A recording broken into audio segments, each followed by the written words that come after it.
This is a story of how I got into trouble flying a drone. I don't know which country you are watching me from. I kept this drone in the air. All of a sudden, I saw 4 people emerging. Then they were like, hey, hey, hey, hey, hey. It wasn't even this drone that I was flying. These citizens took the law into their own hands.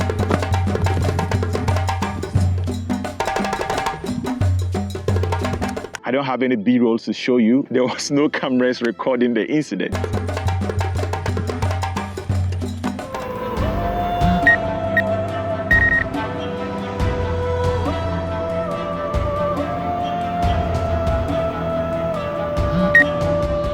With all these plenty legal laws taking place all over the world, it's becoming increasingly difficult to fly your drone without getting into trouble. This is a story of how I got into trouble flying a drone legally. Over here in Ghana, we have very friendly drone laws, but you must also keep it in mind that if you break any of these rules, you are liable to go into jail for over 15 years if you fly an unregistered drone. And so it's something you must take note. Even though I was flying legally and I had all my papers intact, I went to this particular community because the landscapes of that community were really very nice and I wanted to take really cool shots. So I kept this drone in the air, and once I started taking the shots, I got to this part of the ghetto. It's like a ghetto, or it's like a slummy area. And I don't know which country you are watching me from, but if you know how slums work here in Africa, they are usually some of the most dangerous places to be, actually, most of the time. They had this hideouts where they do drugs,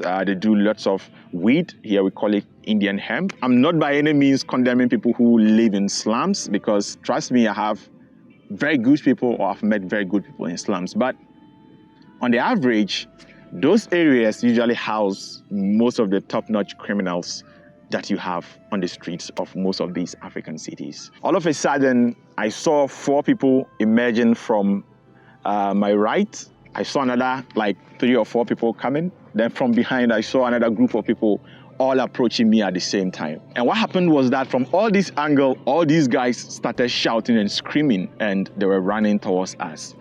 Then they were like, hey, hey, hey, hey, hey, you know, noises all over the place. Guys, it was a very scary experience. And they got to this particular place and everybody rushed and they wanted to take over the drone controller. And fun fact, it wasn't even this drone that I was flying.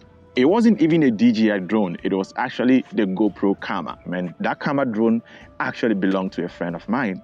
And we actually just went there to fly for fun. We made sure we had all our papers before we went to do that. These citizens took the law into their own hands, came to take the controller. I refused, and they actually pounced and, you know, started hitting from all angles. And trust me, over here is actually a scary experience. And we have a saying here that prevention is better than cure.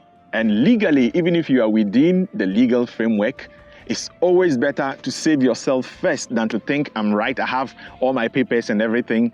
These people, you know, were not people who could even read and write. And so it doesn't even make sense to try to convince them. So just run for your life. Run and save your life before it is too late. And that was exactly what we had to do on this day, just to save our lives. We ran and they still continued chasing us until one held my hand, and eventually I had to leave the controller for them. If you know the camera drone, the controller, unlike this DJI where you have to put in a phone or slot in a phone, that one comes with a pre-built screen. You can imagine if it was a DJI drone, we would have lost our phone alongside, you know, the controller.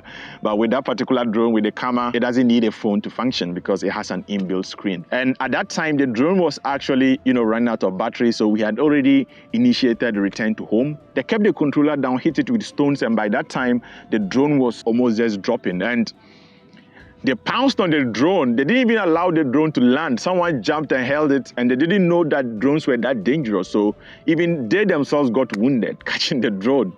It cut, someone got deep cuts, and they caught the drone. In fact, destroyed it. Unfortunately, I don't have any B-rolls to show you because, of course, there was no cameras recording the incident.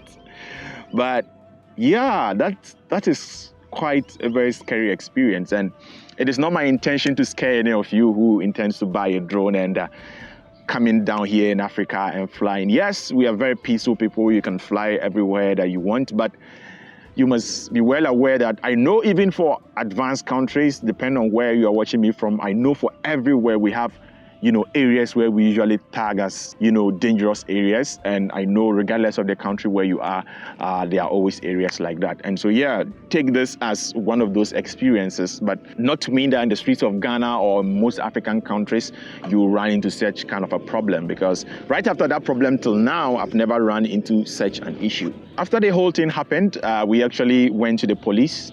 We actually lodged an official complaint, and the whole area became deserted. Trust me, because the guys later on realized that what they had done was a huge mistake.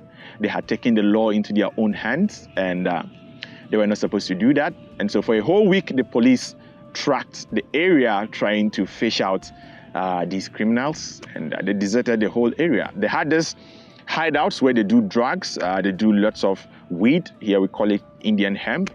And that's where they gather to do it. So they deserted the whole area for like a week, and the police pursued the case. And eventually, we had to move on with our lives because we had different shoots to do, and we left the case. And yeah, that was it. Eventually, we asked the police to withdraw it because we just didn't have the time and the energy to follow the cases around. So that is it on my story on how we got almost killed flying a drone right here in Africa. I think it's been like 3 to 4 years since that event. So it's not like something that just happened yesterday or overnight. So it's quite a long time now. And trust me, even that community is quite a developed place now. I think after our incident, the police raided the area and made sure that they cleared the whole area of most of these criminals. Yeah, so that is it for my drone story. So let's go for this Maiden flight and slide to take off.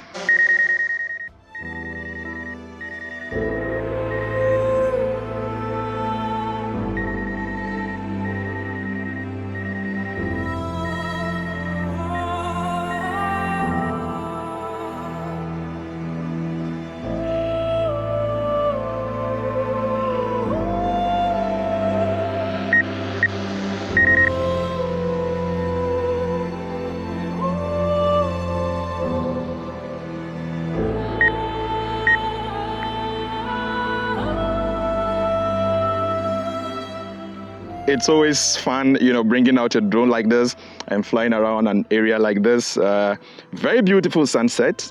This is the Damongo community right here in the West Gonja district in the Savannah region.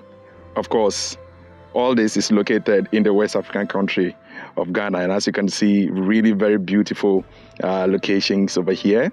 And trust me, I was kind of scared flying off because the drone has been inactive for quite a while now. And I could feel like a little bit of hesitation when you try to move the motors. I really don't know what that is. I mean, and the propellers maybe trying to get that in. So that was quite a challenge. I don't know, maybe if any of you know why this is, let me know in the comment section below. Probably maybe because it's been here, and in the northern part of Ghana, we really do not have sea. So it's hard for corrosion to happen, but yet this still happen regardless. I don't know whether maybe leaving the drone for quite a very long time does cause such kind of numbness or stiffness in the propellers or the motor, or kind of obstructing the motors in terms of they having a kind of like smooth movement. Yeah, so as you can see, really very beautiful scenery.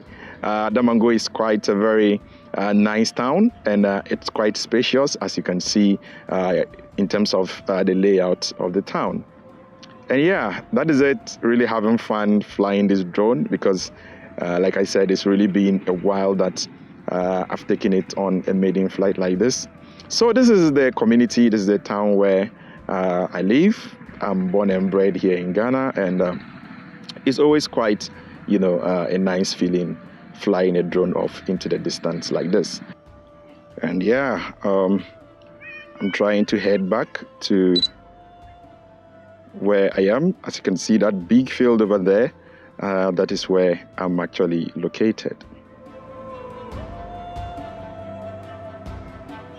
Really beautiful scenery over there, and it's always quite nice seeing stuff from the top like this. pretty much amazing stuff here, guys.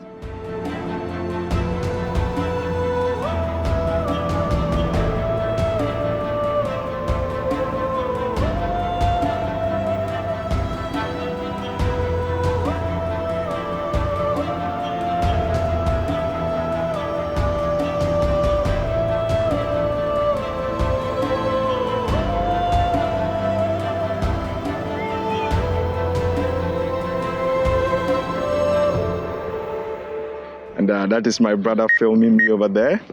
And that is Khadija. Yeah.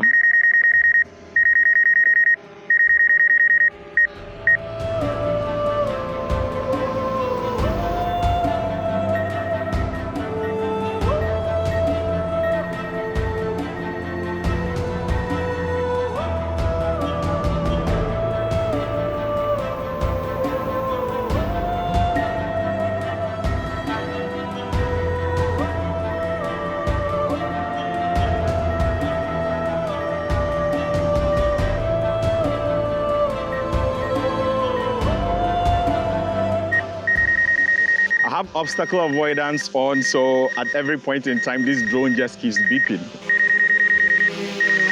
All right, there we go, baby. Good job. This is not to scare you. Always just make sure that you have all your documents in place before you put up a drone out there to fly. So if you see my face for the very first time, welcome. This is the Africa Amaze channel.